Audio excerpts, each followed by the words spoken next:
Hi, everybody. I'm Walter, the Dutch Mentor, and welcome back to the Smart Performance Podcast, where S stands for self-care, M for mindful growth, A for adaptive problem solving, R for rhythmic operations, P for building that thriving community, and of course, P for performance. If you want to learn more, go to my website at dutchmentor.com or go into the App Store and download the Dutch Mentor, all one word, the Smart Performance app, because it's through meaningful action that will get you to wherever you want to go. Dream big, act small. Today, I'm really happy to have John with me. Obviously, he has much better hairstyle than I do, but I'm glad he's here because he also has lots of wisdom, right? It comes often with white or gray hair. Today's conversation is going to be for the folks specifically, and we all will find ourselves there at some point in time. What is next? How can I, or do I need to reinvent myself? How can I find my true purpose? So, John, thank you very much for being here with me today. Tell us a little bit about yourself. Sure. Thank you. Great to be here. I've been a coach. I started out in financial planning and I worked in that arena for a long time. And I found that the part of financial planning I love the most was really helping people envision their future. And then obviously the financial planning side of it is like, how do we quantify this? How do we do that work?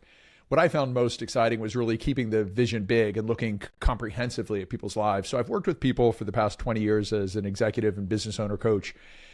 And what I found is that my clients have, for the most part, hit a lot of their milestones that they were anticipating, that they were looking for their certain level of economic success and financial freedom.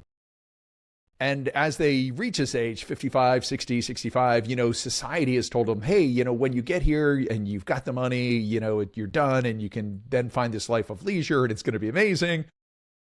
Most people are not really finding that leisure thing is what they're looking for. And so what I do a lot of work with and encourage any of your listeners to think about is reimagining and repurposing your life. Because at this age, we really have resources that we've never had before. We have capabilities, relationships, networks, skill sets, and often financial resources to utilize in a way that can make a difference for ourselves and for the world. And so rather than thinking about, how do we just kind of hang on and fight this decline that society and the world is telling us is going to come to, we can really make the rest of our lives the best of our lives. And so that's the area that I do a ton of work in. And what I encourage people to think about, how do they integrate the different roles in their lives so that their vision is more comprehensive, more engaging, and that they can look at these future decades as bonus decades rather than just time that they're living through with leisure. I love it. It is for myself, as in 55, almost 56-year-old. I had that epiphany about 5 years ago, post-COVID, that I said, listen, I've done the clinical care for 30 years. I've been the healthcare executive for 20-something years. So what is next? And that's really when I said, listen, I need to be courageous and go out. What I love doing most is really helping people in the earlier part of their career, the emerging leader, to help them across that valley of despair, right? Really finding the joy in leadership, because those people can still make a real impact on the front line. I too said, listen, what am I going to do next? And I always loved being a pilot as a fixed wing. I went back to school and got my helicopter teaching certificate. So I'm actually able to teach new aviators in helicopters, and soon I can do it also in airplanes. So with that said, right, I've made that decision. I've taken action. How do you advise people to take action? Because this cannot be something that you just overnight say, oh, maybe I go be an underwater basket weaver, right? What is it? What is it? That's a great career. Yeah. So thanks for asking that question, because, one of the areas that I have found, and I did a lot of work all through the work that I've done in coaching, is the idea of being in flow rather than in struggle. And so sometimes we think of flow as this event, where we're at the edge of our capacity, we're really clear goals, and we're performing at a, whether it's adventure sport or maybe it's even entrepreneurial challenges and risks that are lighting us up. But at the foundation of finding flow is really understanding who you are. And so we have these identity beliefs that often we haven't reimagined or reconnected with, and to discover, who am I really today? And what are the causes in the world that I truly care about today?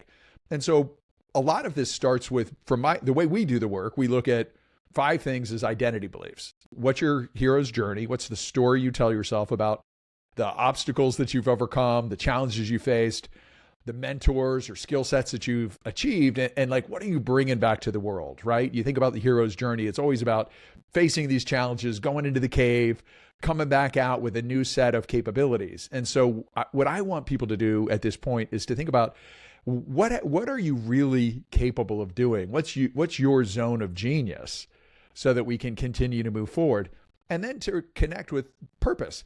There are a lot of things going on in the world or in our families or whatever it happens in our community where we can really make a difference. Many of them are great, but they're not all inspiring each of us. So we have to take the time to think about, what do I really care about? Because it is tough to really pay full attention and lean into something if it's not intrinsically motivating to us. So understanding what is your unique purpose and how do you want to show up in the world? So we look at hero's journey, purpose, and then we look at the values. And the way I work with people to think about that is, like, imagine that we're creative energy, right? We are creating something in the world. And so what I challenge people to think about is, like, let's imagine that you're God in this creative force, and that you're going to emit into the world a certain energy, a certain set of values that you'd like others to emulate in order to create the world that you really believe would be the most rewarding for yourself and others.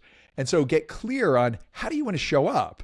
Because sometimes you have this purpose and then you show up in a way that's, maybe it's Machiavellian, right? You're like, well, I'm going toward this outcome, so however I get there really doesn't matter.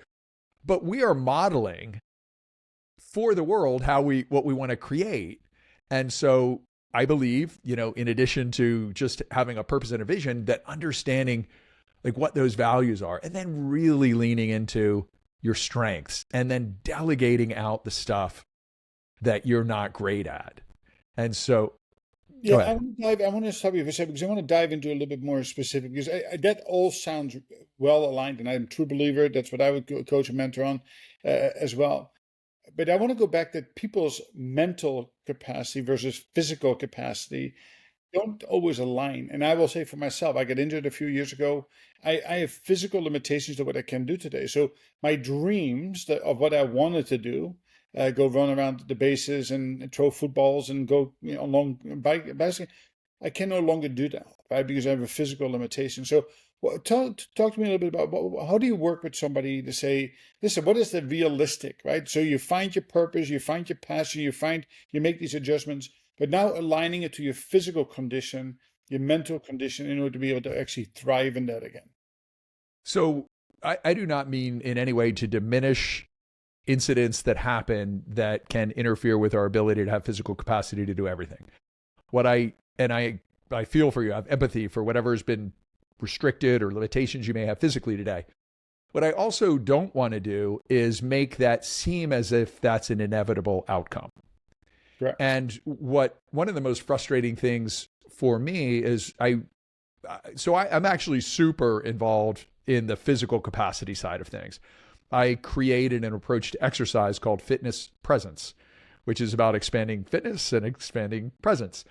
And a long time ago, when I was in college, I worked for the guy who started high intensity strength training, Arthur Jones, and he invented Nautilus. And so it was very principle based exercise.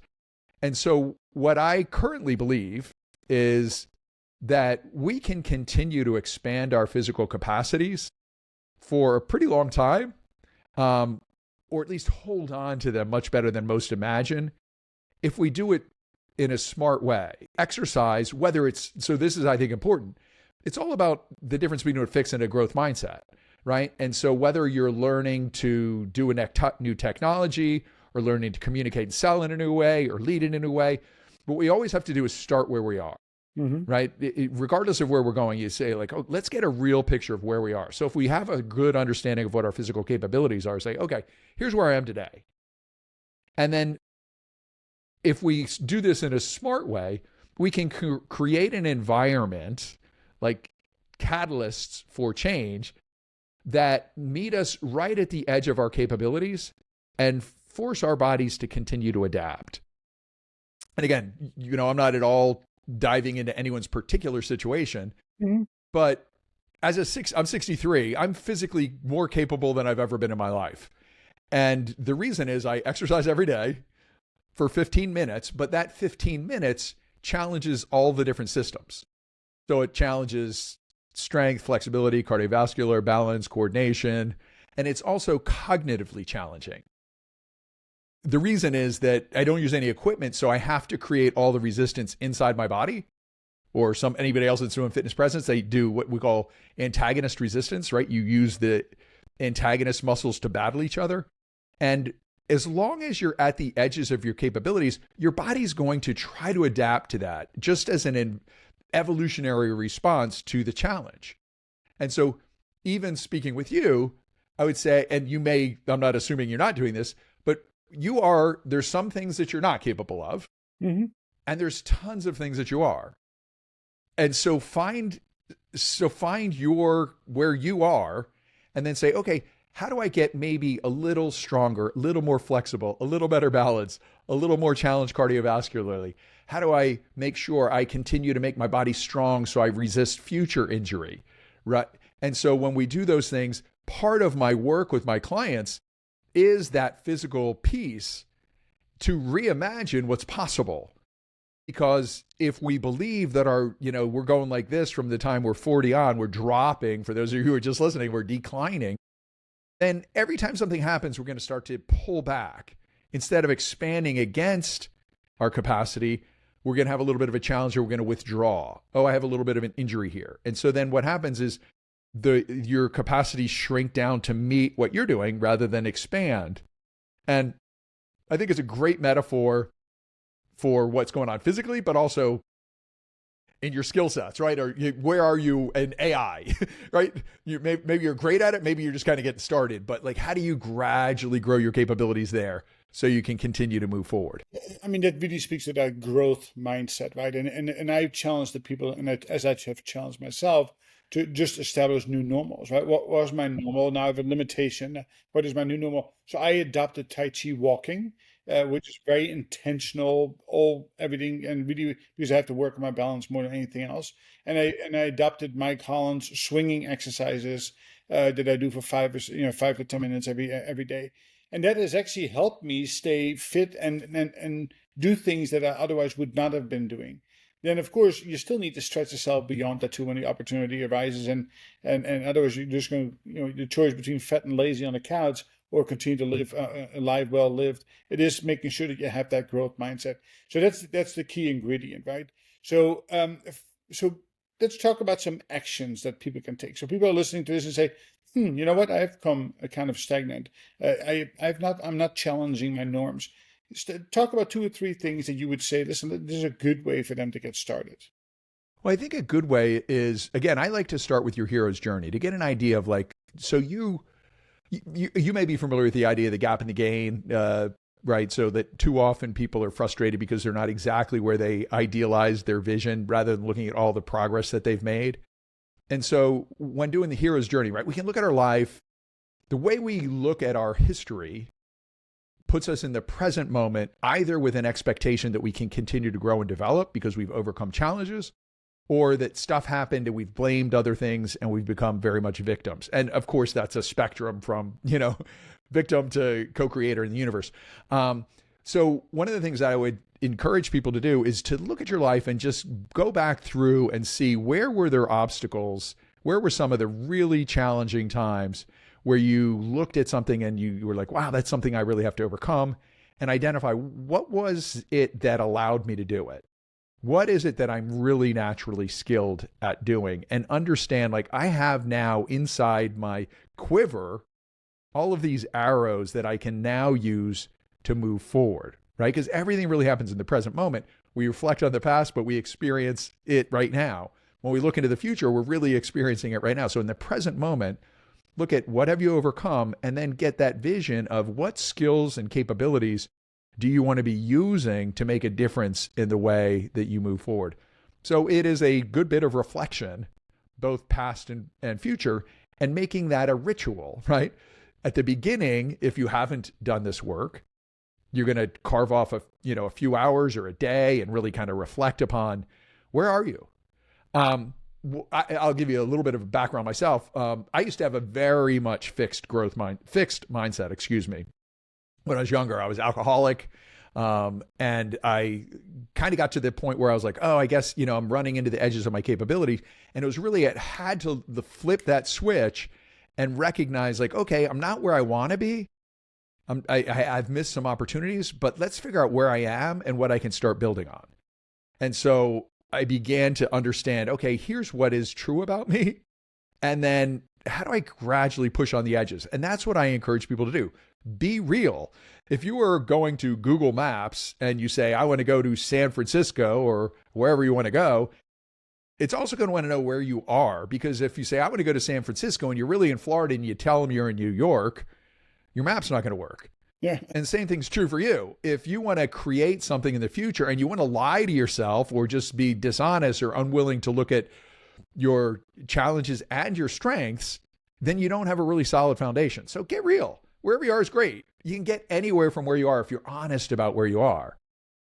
So take that time. Once that's clear, then you begin to map out, okay, where would I like to be? And you may have this big vision. So, when I'm 75 years old, I want to be X. But pull it back. Pull it, for me, I'm 63. So maybe my next thing is, okay, by 65, this is what I want to have done with developing the tribe that you talk about tribe. I have a program called Flow Cultivator, which is all about building tribes of people that really want to thrive. So what does that look like? How are you engaging the world? What are the skill sets you're using? What's going on with your health? Get clear and then bring it even closer. You're probably familiar with the book, The 12-Week Year, right? That concept shows up all the time. So set your goals so that you have something really inspiring out in the future, but also that you pull it right back to like say, okay, what do I really have to accomplish? What are my stepping stones? Because otherwise we can be all visionary, I'm like, oh, my vision is amazing. And you're like, well, what steps are you taking? Oh, I don't really know what steps to take. So we have to back it down. Naturally, I'm much more of the wild visionary. So I have to intentionally set aside time to do that 12-week planning, to do the weekly planning, to do the daily planning. And it doesn't have to be overwhelming, but create a system or steal one. Getting things done, 12-week year. There's so many different ways of looking at how do I slow down and say, okay, if I want to get here over the next 90 days and just pick a couple things. One of the big challenges also is like, oh, I have this vision and over the next 90 days, I'm going to progress on these 10 things and you don't get anything done, right? And so prioritize and then schedule in structured thinking for how you're strategically going to approach that. And then commit yourself to be that future self, right? You have to behave like the person that you want to become. And that is, there's going to be moments in that week or in that day where you have choices to either act in alignment or to act out of alignment. And often acting out of alignment is immediate gratification, right? It's easier to do this one thing. But if you can get committed to that experience that you really want to have in your future, and then you recognize like, these are the steps that allow me to be on that journey, to have that experience and really become connected to it. So I think getting really crystal clear on who you are, what your gifts are, where you want to go, and then structuring your life so that you can move in that direction. And again, I talked about flow versus struggle. Do it in a way that allows you to be challenged, but not overwhelmed. So we have flow, and flow is this psychological state where we feel our best and perform our best. We actually get there when we're at the edge of our capacity without going into overwhelm. And we typically do that throughout the day in sprints.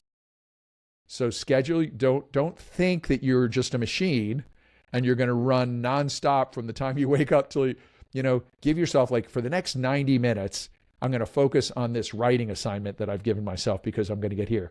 And then I'm going to give myself 15 minutes to stretch and breathe and have an apple. And then I'm going to dive back into this next thing I'm really excited about, this podcast I'm going to be on. And the only thing I'm focused on right now is that thing I'm doing. And then we're going to recover. And so again, what I would say is get a clear picture and then recognize that you're going to create this say 90-day commitment if that's where you're going. It's what we found is that year's too long, right? It's too far out there. Bring it down and then break it down into, okay, if that's true, that's 90 days is 13 weeks. I want to get a 13th of that done. What am I going to be doing? And then just hold yourself accountable for yourself, right? Accountability is all about you, right? It's not about doing it for somebody else. It's about, do you, and then be honest. Like, do you really want to be this future self? Because if you don't, then it's just a lie. It's not really going to motivate you. Yeah, I thank you for laying it out that way, because these are truly actionable items, and it's exactly the reason why, by the way, why I designed the app, is to get people started. That's my philosophy. In just 15 minutes per day, you too can be dot dot dot dot, right? To dream big and act small. And I love that. Yeah. talking about your background as a friend of Bill W, having the 12-step program, I think is something that today in business and interpersonal relationships and getting to know yourself, people should all go back to that and take a really good hard lesson, because there's so much we can learn about ourselves that will help it, get us to where it is that we want to be. Thank you, John. I can talk about this for hours, obviously, but I want to hold myself to about 20-minute market. Where can people find you?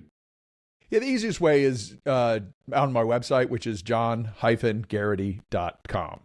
And there's different programs that I'm involved there. And if this interests you, just go in. There's a section you can enter on flow to learn how much flow you're creating in your life. And then we'll get that information. We can reach out and see if there's anything that we could do to be helpful. Excellent. I encourage the listeners, of course, to do that. And what's a parting thought? A parting thought is that often we have this idea that our life has to be struggle in order to make the progress we make.